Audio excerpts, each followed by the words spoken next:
சாருன்றதுல அது வர மாட்டேங்குது. அதனால அண்ணன்ற மாதிரி இப்போ கிராமத்தினுடைய மேம்பாடு பற்றி தான் வந்து முழுமையாக கான்சன்ட்ரேஷன் கட்ட முடியாமல் ரொம்ப கஷ்டப்படுவாங்க. ஸோ அவங்களுக்கு வந்து ஒரு டைம் கட்டுறதுக்கு தேவையான உதவி நான் பண்ணிட்டு இருக்கேன்.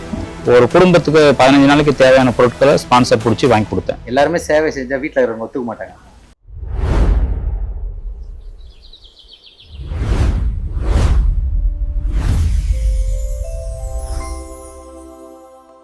அனைவருக்கும் வணக்கம்.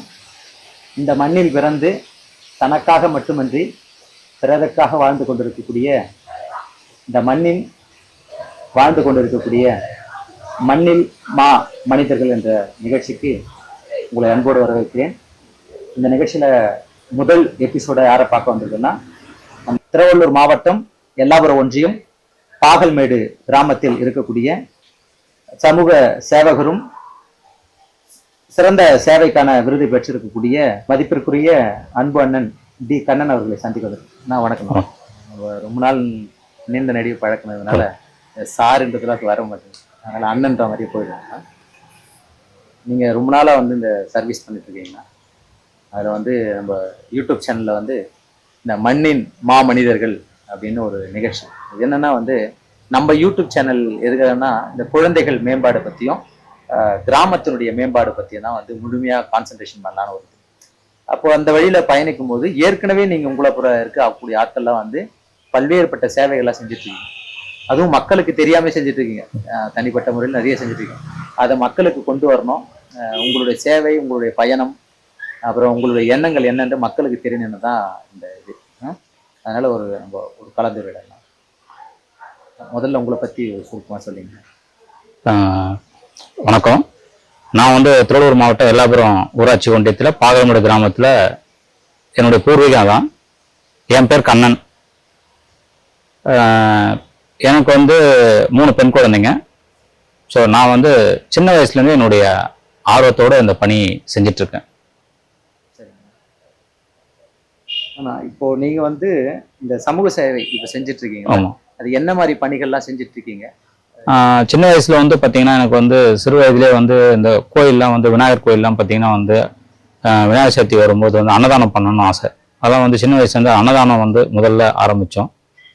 அதுக்கப்புறம் அப்படியே போக ஒரு சிறந்த ஏதாவது தேர்ந்தெடுத்து நிரந்தரமாக பண்ணணுன்ற ஆசைப்பட்டு குழந்தைகளுக்கு வந்து படிப்புக்கு தேவையான உதவி பண்ணணும்னு ஆசைப்பட்டேன். அதை தொடர்ந்து செஞ்சுட்டு இருக்கேன். கல்லூரியில் படிக்கக்கூடிய கவர்மெண்ட்டில் படிக்கக்கூடிய குழந்தை சில பேர்லாம் வந்து ஃபீஸ் கட்ட முடியாமல் ரொம்ப கஷ்டப்படுவாங்க. ஸோ அவங்களுக்கு வந்து ஒரு டைம் கட்டுறதுக்கு தேவையான உதவி நான் பண்ணிட்டு இருக்கேன்.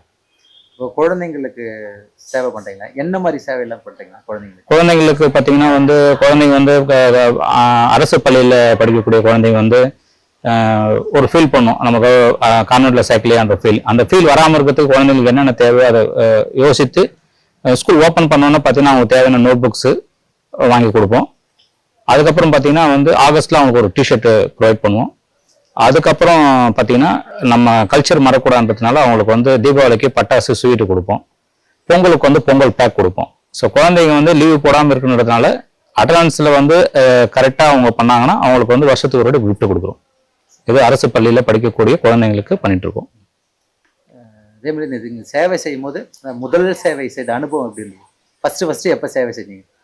ஃபஸ்ட்டு நான் சிறு வயதுலேருந்தே இந்த பணியை செஞ்சுட்டு இருக்கேன். சிறு வயதுலேருந்தே எனக்கு ஒரு ஆசை, இந்த மாதிரி ஒரு சேவை பண்ணணும் அப்படின்ற ஒரு சிறு வயதுலேருந்து ஒரு ஆசை. அந்த சிறு வயதுலேருந்தே நான் அந்த பணியை செஞ்சுட்டு இருக்கேன். இப்போ இந்த சேவை செஞ்சுட்டு இருக்கும் போது மறக்க முடியாத தருணங்கள், இந்த டைமில் வந்து இந்த ஒர்க்கை நான் பண்ணதுனால ரொம்ப சந்தோஷமான, இந்த நேரத்தில் ரொம்ப சந்தோஷமான அப்படின்னும் போது எந்த தருணம்? அந்த தருணம் எனக்கு சின்ன வயசுலேருந்தே நிறைய சொல்லலாம். அதில் ஸ்பெசிஃபிக்காக பார்த்தீங்கன்னா கோவிட் டைமில். ஸோ கோவிட் டைமில் வந்து பார்த்தீங்கன்னா யாருமே வெளியில் வரல. ஸோ அந்த டைமில் நானே என்னுடைய மனைவி 2 பேரும் சேர்ந்து ஒரு குடும்பத்துக்கு 15 நாளைக்கு தேவையான பொருட்களை ஸ்பான்சர் பிடிச்சி வாங்கி கொடுத்தேன். ஸோ அது வந்து எனக்கு மறக்க முடியாத ஒரு இது. அந்த டைமில் அந்த ஃபேமிலி வந்து இருக்கிற ஒரு சந்தோஷம் ரொம்ப அளவில்லா ஒரு மகிழ்ச்சியாக இருந்தது. அது என்னால் மறக்க முடியாத ஒரு கோவிட் டைமில் என்னால் பண்ண முடிஞ்சது. அது ஒரு பெரிய பாக்கியமாக நான் நினைக்கிறேன். இது ஒரு பர்சனலாக கேளுங்க. எல்லாருமே சேவை செஞ்சால் வீட்டில் இருக்கிறவங்க ஒத்துக்க மாட்டாங்க. வீட்டில் இருக்கிறவங்க வந்து என்ன ஊதாரியாக போடுறாங்க பண்ணுறாங்க அப்படின்ற மாதிரி சொல்லுவாங்க.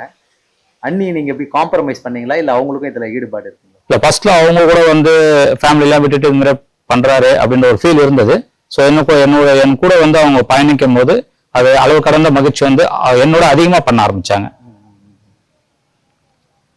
நீங்க இப்போ ஒரு ஒர்க் பண்றீங்கன்னா அந்த ஒரு சேவை செய்யும் போது அங்க ஏதாவது சவால்கள் மாதிரி வந்திருக்கா? இதை நீங்க செய்யக்கூடாது.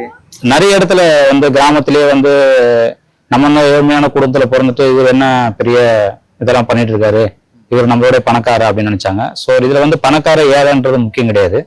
ஸோ பண்றன்ற மனசு இருந்தது. ஸோ அதனால வந்து நான் வந்து விடாமுயற்சியா என்னுடைய பணம் என்னால பண்ண முடியும்னா கூட என்னால மற்றவங்கள்ட்ட கேட்டு பண்ணக்கூடிய இதுவை வந்து நான் வளர்த்துட்டேன். இந்த சர்வீஸ் நீங்க வரும்போது உங்களுக்கு எது நான் ஊக்கமா இருந்தது, இல்ல இப்போ யார் உங்களுக்கு ஊக்கப்படுத்துறா? எனக்கு ஸ்டார்டிங்ல டாக்டர் மிருதுளா மேனன், ஸோ அவங்க தான் வந்து சர்வீஸ் உடைய வழிகாட்டி.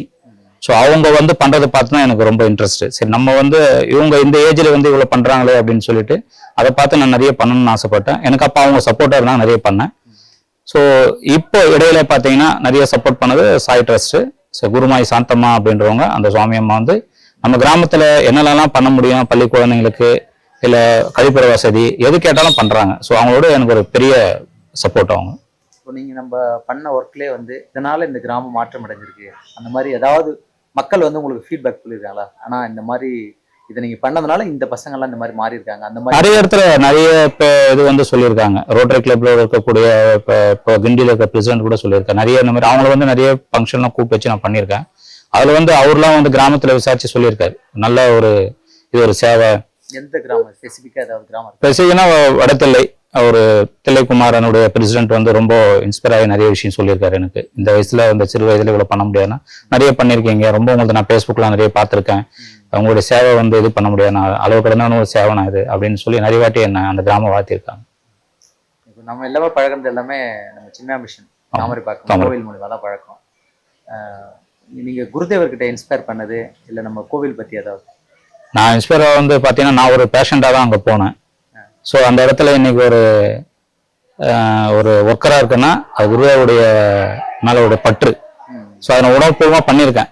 அப்போ சுவாமி மித்ரானந்தா வந்து அவர் கூட நான் ஸ்டார்டிங்கில் பயணிக்கும் போது சின்ன மிஷன் 50வது ஆண்டு கொண்டாடும் போது அதுக்கு முன்னாடி ஒரு 3 வருஷம் முன்னாடி சுவாமி கிட்ட நான் பார்க்கும்போது நிறைய சவால்கள் இந்த சேவையிலே இருந்தது. அப்போல்லாம் வந்து நிறைய சப்போர்ட் பண்ணியிருக்காரு. நீ குருதேவரை ப்ரே பண்ணு, அஷ்டோத்தனை ரெகுலராக பண்ணு, உன்னால் நிறைய சேவை பண்ண முடியும்.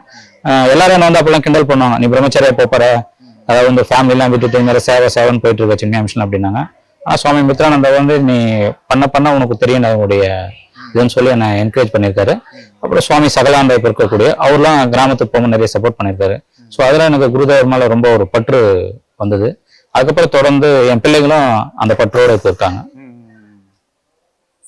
இப்போ வரக்கூடிய இளைஞர்களுக்கு, இப்போ எங்களை மாதிரி நிறைய பேர் சர்வீஸ் மைண்டோட வராங்க, அந்த இளைஞர்களுக்கு நீங்க என்ன சொல்ல வரீங்க? அவங்களும் வந்து நிறைய ஸ்ட்ரகிள் அனுபவிக்கணும். ஒரு சர்வீஸ் பண்ணும்போது ஸ்பான்சர் கிடைக்காது, இல்லை அவங்களுடைய சொந்த பணம் போட வேண்டியது இருக்கும், அந்த மாதிரி நிறைய ப்ராப்ளம் இருக்கும். அவங்களுக்கு நீங்க என்ன சொல்ல வரீங்க? இப்போ இருக்க இளைஞர்கள் பார்த்தீங்கன்னா நிறைய சேவை பண்ணுறதுக்கு நிறைய வாய்ப்பு இருக்கு. அது எப்படி ஆனால் நிறைய பேர் வந்து ஸ்பான்சர் கொடுக்க நிறைய பேர் இருக்காங்க. அது சரியான ஆளை செலக்ட் பண்ணுறதுக்கு அவங்களுக்கு வந்து சரியான ஆள் கரெக்டாக கொடுத்தோம்னா அவங்களால போய் சேருமான்னு நினைக்கிறதுக்கு நிறைய பேர் வந்து ஸ்பான்சர் பண்ணவும் ரெடியாக இருக்காங்க. ஸோ அப்போ இளைஞர்கள் வந்து சேவை பண்ணணும்னு வராங்க. ஸோ அவங்களுக்கு வந்து எப்படின்னா வந்து வீட்டுடைய சுச்சுவேஷனு, மற்றபடி கிராமத்தில் வந்து ஏதாவது பண்ணணும் போது அவங்கள கிண்டல் பண்ணுறது, பாரு எல்லா சேவைலாம் பண்ணிட்டு இருக்கு. ஆனால் அதில் வந்து அந்த டேஸ்ட் அவங்க கண்டுபிடிச்சிட்டாங்க, அதை உணர்ந்துட்டாங்கன்னா அவங்க தொடர்ந்து நிறைய சேவை பண்ணுறதுக்கு நிறைய வாய்ப்பு இருக்கு. நிறைய பேர் வந்து பண்ணுறதுக்கு நிறைய பேர் இருக்காங்க. நிறைய இளைஞர்கள் வந்து கரெக்டான இளைஞர் கிடைக்கலன்னு வருத்தப்படுறாங்க. ஸோ அதை கண்டு நம்ம இளைஞரை பயன்படுத்தினா இப்போ நிறைய அவங்களால நிறைய சேவை பண்ண முடியும். இப்போ இருக்க இளைஞர்கள் சேவை பண்ணுறதுக்கு நிறைய ஒரு வாய்ப்பு இருக்கு. இப்போ இந்த இத்தனை வருஷம் அனுபவத்துல நீங்க இந்த சேவை செஞ்ச மூலமா அந்த ஏதாவது கற்றுக்கொண்ட பாடம் ஏதாவது இருக்காங்க? படம்னா இன்னைக்கு எனக்கு 3 பெண் குழந்தைன்னா வந்து என்ன மாதிரி அவங்கள சேவை பண்றதுக்காக வந்திருக்காங்க நம்ம இதுக்கு. உங்களை பார்த்து என்னை பார்த்து இன்ஸ்பயர் ஆகி என் 3 குழந்தைங்கள பண்றாங்க. ஸோ அதுவே எனக்கு ஒரு பெரிய ஒரு வெற்றின்னு தான் சொல்லுவேன் நான் இந்த சேவையில. இப்போ உங்களுக்கும் நிறைய இடர்பாடுகள்லாம் வந்திருக்கணும். ஒரு சர்வீஸ் பண்ணும்போது நிறைய இடர்பாடுகள்லாம் வந்திருக்கும். அதை நீங்க தன்னம்பிக்கையோட போராடி இருப்பீங்க. அது என்ன எப்படி பண்ணீங்க? அதை உங்களுக்கு எது தன்னம்பிக்கை கொடுத்துச்சு?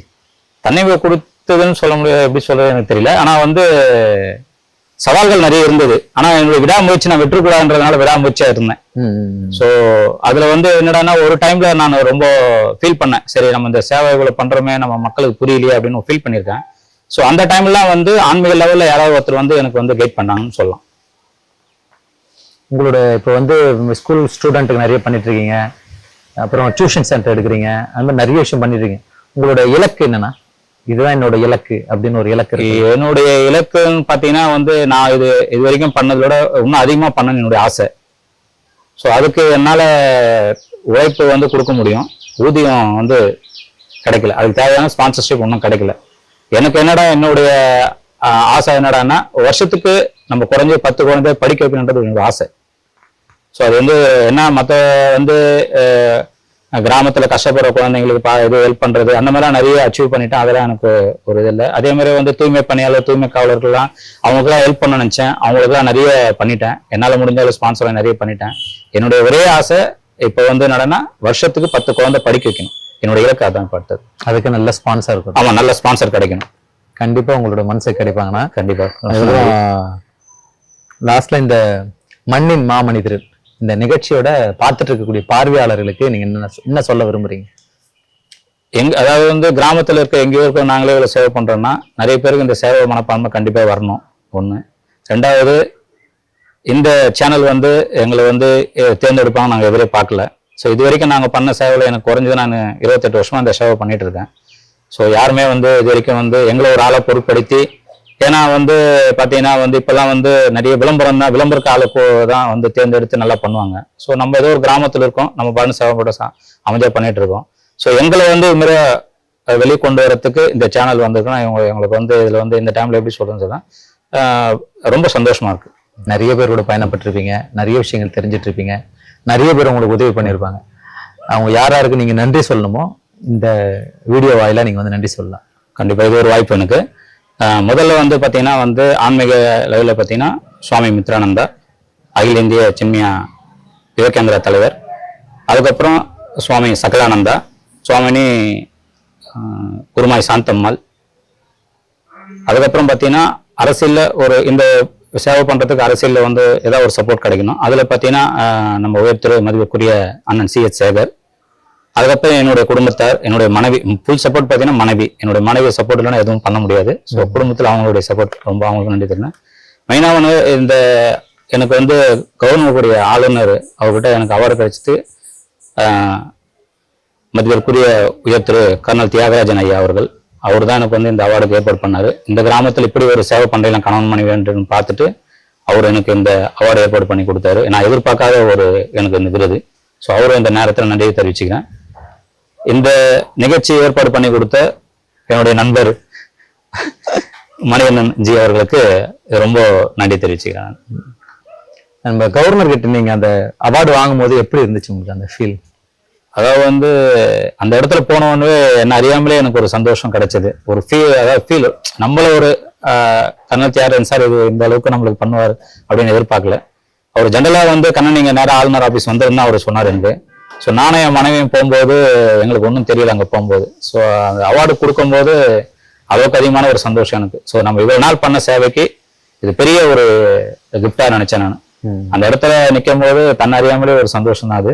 ஸோ நானும் என் மனைவியும் போய் அந்த விருது பெற்றோம். அது ரொம்ப சந்தோஷம் எனக்கு. ரொம்ப நன்றிண்ணா. உங்களோட சேவை நிறைய தொடரணும், மக்களுக்கு நிறைய போய் சேரணும்.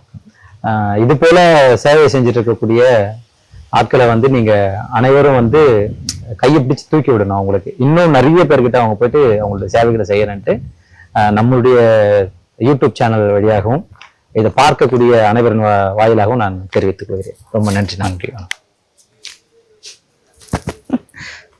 விளையாடு மகளோடு சேனல் எல்லாரும் சப்ஸ்கிரைப் பண்ணுங்க. இந்த மாதிரி எங்களை மாதிரி சேவை பண்றவங்களை வந்து ஊக்குவிக்கிறாங்க. அதனால இந்த சேனல் எல்லாம் சப்ஸ்கிரைப் பண்ணி எல்லாரும் நீங்க உங்களுக்கு தெரிஞ்ச ஃப்ரெண்ட்ஸ் லெவல்ல எல்லாருமே நீங்களும் அவங்கள சப்ஸ்கிரைப் பண்ண சொல்லி இந்த சேவை பண்றக்கூடிய எல்லாரையும் நீங்க வரவேற்கணும் என்று வேண்டி விரும்பி கேட்டுக்கொள்கின்றேன்.